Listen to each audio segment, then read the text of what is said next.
Let me introduce Ian Walker, the playwright and director of this Vigilant, the current production of the Second Wind Theatre, a good friend of mine and simply a talented and amazing person.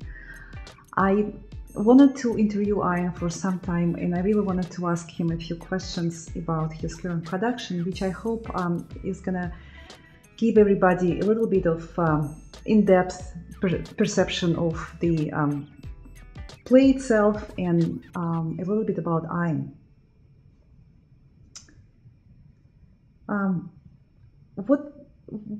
What does the story like Vigilance? Where does it come from? And what were your personal events, if any, that inspired that? Well, the main story of Vigilance really comes from a news piece that I saw on 60 Minutes back in the late 90s. And it was about a man who moved into a neighborhood and then proceeded to terrorize it to an extent that none of his neighbors felt they could let their kids play out in their front yards or in the street on the sidewalk. He would drive down the wrong side of the street. He would speed through the neighborhood. He would get into arguments and altercations. They felt he wasn't keeping his house up. And it escalated to the point that finally turned to violence and, in fact, to murder. And what was most interesting for me about it was the community's response, that the neighborhood essentially said what was a terrible thing to have happened, but somebody had to do it.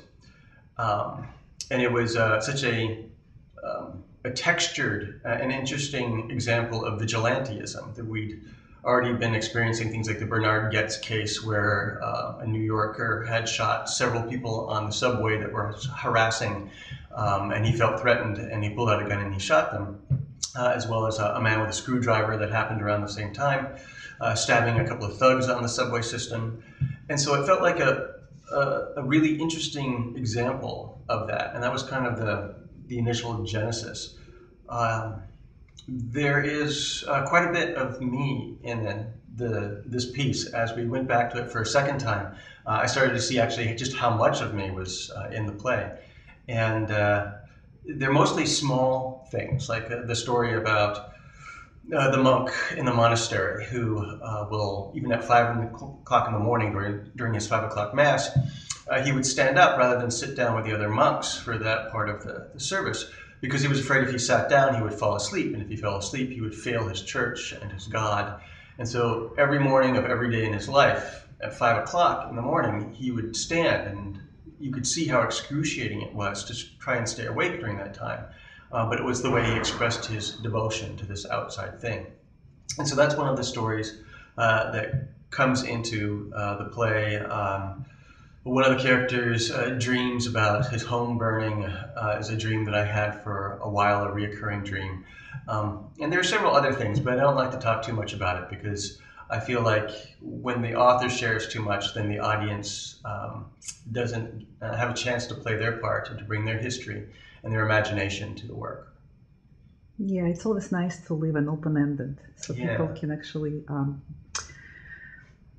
make up the ending the way they see it. Mm-hmm. So it's been 13 years since you wrote it, right? Yes. Did you take this break on purpose, or what brought you back to that? Well, I wouldn't exactly say it's on purpose. These things in some ways just feel like they happen. I wrote it in 98 and 99. And it was originally produced in 2000 by the Actors Collective, which was a small theater company that was just getting started in San Francisco. And being small, they didn't draw a lot of they didn't draw really any critical reviews or a lot of attention to the play. The play did go to a contest in the New York area, and it received a John Golden Prize there. And I was hoping that that prize would draw attention to it, but really it didn't, and it ended up sitting on the shelf for the last 11, 12 years. And during that time, I was working on other things, and I was watching those things be produced, and so it was a little less important to me to have Vigilance back on its feet, but it kept on sort of nagging at the back of my mind as something that was important, that I wanted to go back to, that felt relevant. And then the current sort of social political climate really took it off the shelf for me, that with what's been going on with the housing crisis and the mortgage meltdown, with the hardening divide between have and have-nots, the wealthy and the non-wealthy, the Occupy movement and the 99%, are all really manifestations of the ideas and the motivations of the characters in the play from 10 years ago. And so it's like we're looking past the symptoms of Occupy movement down to the source. And so it felt like it was a very timely work to bring back out. And I was very happy to give it a second life. So to some extent, you feel it's even more relevant now than it was 13 years ago? I do. 13 years ago, it had its relevance for the whole vigilante question that was on society's mind. But I think that was a much smaller question compared to the things that we're dealing with right now. So I'm happy that it has a chance to reach an audience today. I'm sure every character in your play has a piece of you in them, because they're, after all, your creations, and you had to live through their lives. But do you have any characters in play you identify yourself the most, and why? You take all of these characters into you in a very real way. It's hard to, in some ways, identify one, because they all carry pieces of you.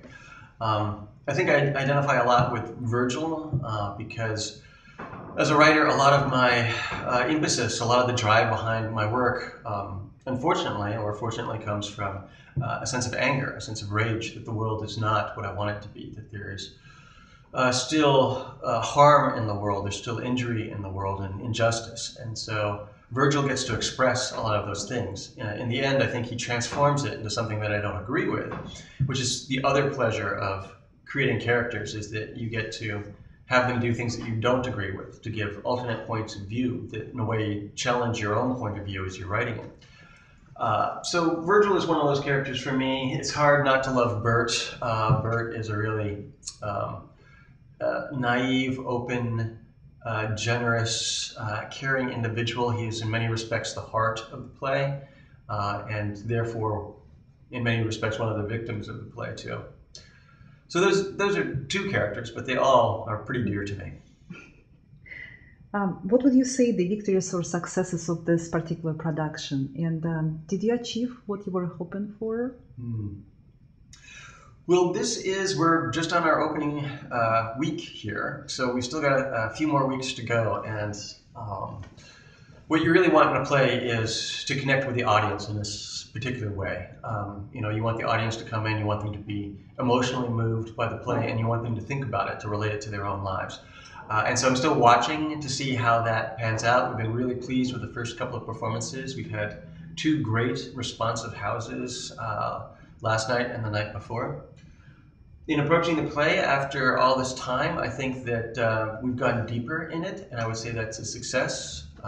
Returning to the work after 10, 11 years, it struck me as actually much more emotional than it was before. That there is a much deeper sense of both pathos and joy than in the original production that we did. And it's something that the actors worked towards and found in themselves and in the text. So I see that as one of the successes. And right now I'm kind of relishing the successes. I'm not feeling too many failures or shortcomings in the work. You can always wish for a little bit more of this, a little bit more of that. The success of audience response and critic response will be, I think, a big thing in the coming weeks for me. But right now, I'm just very happy to see it in its current incarnation up on its feet and being shown to people. So you have the play sort of transforming and emerging, sort of like an evolution for over a decade now. So what's next for Vigilance? Where do you see it in the future? I think there are really 2 parts to that question. From a kind of playwriting business part, what will happen to it next is that I will probably send it around to other companies. Hopefully this production itself will raise some interest of other theater companies that will want to produce it. It's in a much different place than it was 10 years ago because the world has changed, and I think that that's a very good thing for this play. In terms of this production, I wish San Francisco was one of those theater communities where when a show does well, you get to extend the run or move it into a bigger house or something like that. But San Francisco isn't one of those communities, so this is 4 weeks in which people will have an opportunity to see it, and then they'll have to wait for some other company to produce it. As far as writing, though, I'm very happy with how it's ringing in my ears. So it's staying the way it is. Yes, Yes. I think it will. That's good. So what's next for Second Wind production as a theater, as a group? Second Wind, we produce really 2 full productions. Sometimes we do a smaller thing, like we participate in a festival or we do a reading series. But we really only do 2 full productions every year. And our next production then will be in September. That means we get to take a bit of a break here. We'll take a few months off, we'll rest, we'll recharge our batteries. Then in the early summer, we'll start our pre-production for September. And we haven't fully decided on the script, so I guess that's one of the things that will happen over the next couple of months. We're very interested in the moment at a play called Jerusalem by Jeb Butterworth. He's a British writer. It closed on off-Broadway maybe 6 months ago and got very stellar reviews. It's a big, glorious, beautiful play. It's both a little bit frightening to take on in its size and scope, and very exhilarating. And those are 2 things that I look for in a play. So if we don't do it in September, we'll probably do it in the upcoming year. Sounds great. Looking forward to the future productions.